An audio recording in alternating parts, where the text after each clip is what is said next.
دوستوں، آج ہمارے ساتھ موجود ہیں پاکستان سے تشریف لائی ہوئی محترمہ فاطمہ حسن صاحبہ، جو اپنے ادب کے حوالے سے، اپنی شاعری کے حوالے سے پوری دنیا میں پہچانی جاتی ہیں۔ ہم ریختہ میں ان کا پرخلوص استقبال کرتے ہیں۔ محترمہ فاطمہ حسن صاحب، شکریہ۔ محترمہ، ہم آپ سے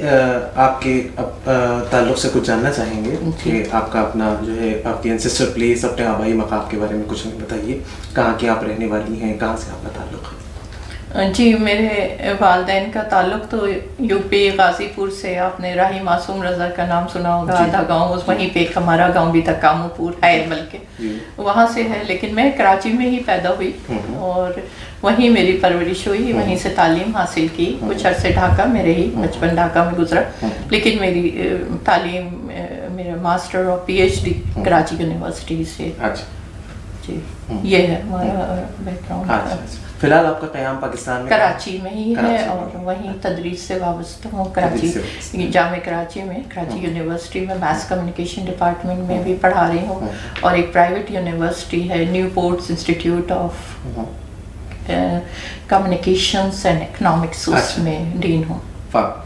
آپ شاعری بھی کرتی ہیں فاطمہ صاحبہ، آپ کراچی میں جو ہے اس وقت منظرنامہ کیسا ہے، کیسی شاعری ہو رہی ہے، اس کے حوالے سے اگر ہمیں کچھ؟ اچھی شاعری ہو رہی ہے، ادب کا منظرنامہ خالی نہیں ہے لکھنے والوں سے، اور بہت سنجیدہ ادب لکھا جا رہا ہے کراچی میں، سنجیدہ ایکٹیویٹیز بھی جاری ہیں۔ آپ دیکھتے ہیں کہ ہر سال آرٹس کونسل کی طرف سے اردو کانفرنس ہوتی ہے انٹرنیشنل، اور Karachi literature festival Oxford university کی طرف سے ہوتا ہے۔ اس کے علاوہ بھی آئے دن تھیٹر بھی ہو رہا ہے، اور لٹریری دوسری بھی سرگرمیاں جاری ہیں۔ ابھی میں آئی تھی تو کراچی جامع کراچی میں، کراچی یونیورسٹی میں ایک نوجوانوں نے مشاعرہ بھی منعقد کیا تھا۔ لکھنے والے بھی وہاں پہ بہت اچھے ہیں، فہمیدہ ریاض ہے وہاں، زاہدہ حنا ہے،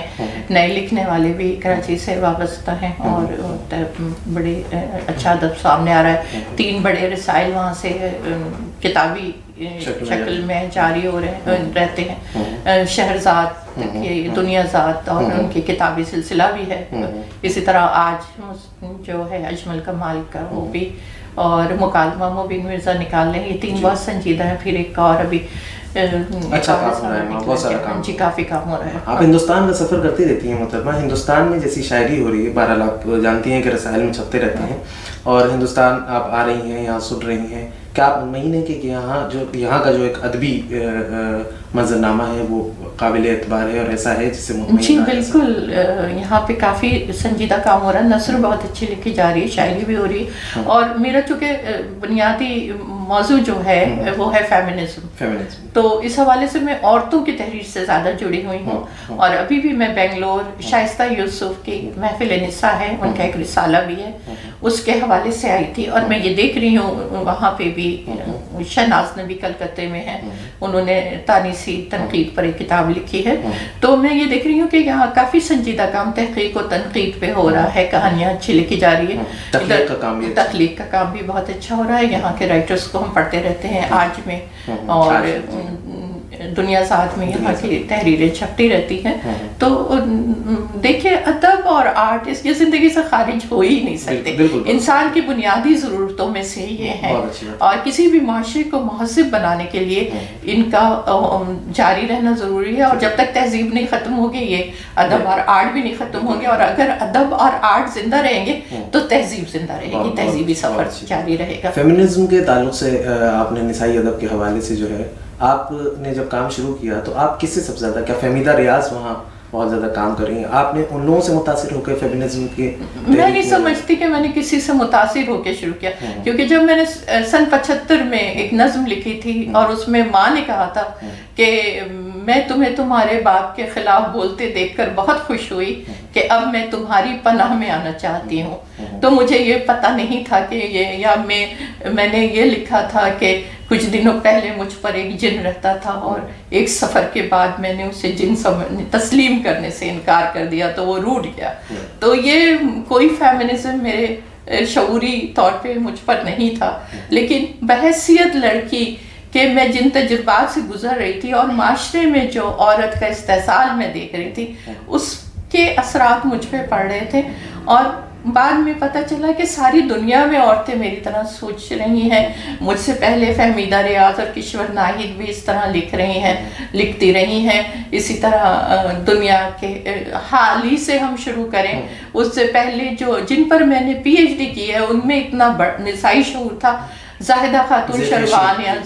زیخیشین, انہوں نے 50 بند کی مثنوی لکھی تھی سن 1915 میں, جس میں بر صغیر کے مردوں سے شکوہ تھا. یہ علامہ اقبال کے شکوے کے طرز پہ شکوہ لکھا گیا تھا, اور یہ کہا گیا تھا کہ آپ جو خواتین کو جاہل رکھ رہے ہیں, آپ خواتین پر کتنا ظلم کر رہے ہیں اور اپنی نسلوں کو کس طرح تباہ کر رہے ہیں. تو یہ فیمنسٹ کانشیسنس تھی جو ان سے لکھوا رہی تھی. اور جب ہم نسائی تنقید کی بات کرتے تو ہم یہی دیکھتے ہیں کہ جو تحریر آئی ہے وہ خواہ عورت کی ہو یا مرد کی ہو, اس میں کہاں کس حد تک نسائی شعور ہمیں نظر آ رہا ہے, اور ہم خود بھی اس حوالے سے شعور کے پیش نظر ان کا مطالعہ کرتے ہیں کہ اس کو لکھنے والی کا اپنا تجربہ ہوگا, اپنی لفظیات ہوگی, کچھ احساسات ہوں گے جو عام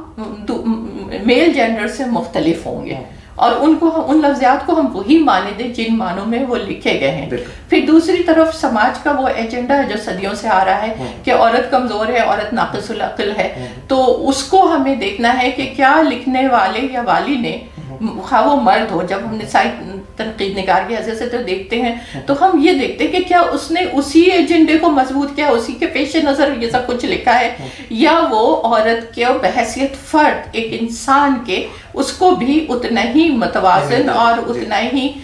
کریٹیو اور اتنا ہی باصلاحیت سمجھ رہا ہے جو ایک فرد کے لیے, ایک فرد کی حیثیت سے اس میں موجود ہے. اس کا بھی ذہن ہے, اس کے بھی احساسات ہیں, اس کے بھی جذبات ہیں, وہ انہیں لکھ رہی ہے یا لکھ رہے ہیں یا اسے محسوس کر رہے ہیں. بہت اچھی بات آپ نے کہی, ہمارے پاس وقت کی کمی ہے. بہرحال ایک سوال جو میں آپ سے کرنا چاہ رہا تھا وہ یہ ہے کہ فیمنزم جو ہے آپ لوگ کام کر رہے ہیں, چونکہ ادب میں آپ کو کیا یہ محسوس ہوتا ہے کہ پاکستانی معاشرے میں زیادہ عورتوں کو اس بات کا احساس ہے کہ اس مذہب اور سوسائٹی کلچر وہ عورتوں کا استحصال کر رہے ہیں, یا بین الاقوامی سطح پہ پوری دنیا میں عورتوں کو یہ احساس ہے کہ مذہب اور معاشرہ ان کا استحصال کر رہا ہے؟ دیکھیے, جو جینڈر کا مسئلہ ہے نا, یہ مذہب کا مسئلہ نہیں ہے, یہ معاشیات کا مسئلہ ہے. جب آپ شروع سے دیکھیں کہ جو ہمارا جینڈر کا رول ہے, جینڈر تو ایک فرد ہے نا, عورت ہے نہ مرد ہے, جو رول ہے وہ بہت پرانا رول ہے جو اس سوسائٹی میں, اس سماج میں بنایا گیا تھا جو بہت سادہ سماج تھا اور زرعی سماج تھا. اس میں بارٹر سسٹم تھا, اس میں ضروریات اور زندگی بہت محدود اور کم پیچیدہ تھی. اسی حساب سے بنا تھا وہ کہ مرد باہر گیا اور اس نے غلہ اگایا یا جانور مارا, عورت نے اس کو تیاؤ سے اس میں ویلیو ایڈیشن کیا آج کے ٹرمز میں, اور ویلیو ایڈیشن عورت کرتی تھی. اس ویلیو ایڈیشن کی کوئی قیمت نہیں لیتی تھی, وہ بارٹر سسٹم تھا, اس کی صلاحیتیں بھی دونوں کی توازن میں تھی. پھر تبدیلی آئی, انڈسٹریل ایج آیا, انڈسٹریل ایج میں عورت نے مشین پہ کام کرنا شروع کیا. مسئلہ وہاں سے بگڑا جب اس نے اپنی اجرت مانگی کہ یہ کیا ہے, پیسے, اس کی تو ابھی تک اس کی ساری محنت جو تھی وہ بغیر پیسوں کی, ابھی بھی بہت سے آپ دیکھیں ہمارے جو زرعی سماج ہے اس میں عورت کام کرتی لیکن کوئی اجرت نہیں لیتی. پھر اس کے بعد اب مارکیٹ اکنامی آئی ہے. اب آج آپ اور میں دونوں اپنی صلاحیتوں کے لحاظ سے برابر ہیں. یہ کوئی نہیں دیکھتا کہ آپ مرد ہیں میں عورت ہوں, ہماری صلاحیت ہے. اگر آپ کو کم اجرت کی نوکری ملتی ہے, آپ گھر میں آتے ہو تو آپ احساس کمتری میں مبتلا ہو جاتے ہیں, فرسٹریٹڈ ہو جاتے ہیں, یہ نہیں سمجھتے کہ دوسرے کی ہو سکتا ہے کہ اس نے کوئی اسکل ایسی پیدا کر لی ہے یا کوئی تعلیم میں آگے نکل گئی ہے. تو اس کا مذہب سے بالکل تعلق نہیں ہے. میں بار بار یہ کہتی ہوں کہ جینڈر جو انیکویلٹی ہے اس کا مذہب سے تعلق نہیں ہے. البتہ سماج نے ہر اس چیز کا سہارا لیا. آپ یہ دیکھیں کہ یورپ میں انقلاب فرانس سے پہلے جو وہاں کے مونارک تھے, جو وہاں کے بادشاہان تھے, انہوں نے چرچ کو اپنے ساتھ ملا لیا تھا لوگوں کو محکوم بنانے کے لیے, اور عورت سب سے آسان ٹارگٹ تھی محکوم بنانے کے لیے. آج ہمارے ہاں جہاں جہاں جاگیرداری یا قبائلی نظام ہے وہاں پہ آپ دیکھیں کہ جینڈر کا مسئلہ زیادہ ہے. وہاں پہ بھی انہوں نے جہاں پریچرز ہیں جس طرح کے بھی, خواہ وہ پادری ہوں, ملا ہوں, مندر کے پیشوا ہوں, وہ انہیں اپنے مقصد کے لیے استعمال کرتے ہیں. تو اس کا جینڈر انیکویلٹی کا دراصل مارچ سے تعلق ہے. اور جس دن ہمارے لوگ یہ سمجھ لیں کہ یہ رول جو ہے یہ ہمارے اس وقت کے جو نظام ہے, جو اس وقت کی صورتحال ہے, جو حقیقت ہے, اس کے مطابق ہونا چاہیے, نہ کہ وہ گھسے پٹے جو بنے ہوئے رول ہیں اور جو روایات ہیں ہم ان کو پکڑے ہوئے اپنے ہر لڑکا اور لڑکی دونوں کو پریشانی میں مبتلا رکھیں. بہت بہت شکریہ, آپ سے بات کر کے بہت اچھا لگا. اور یہ تھیں فاطمہ حسن صاحبہ ریختہ کے پلیٹ فارم سے.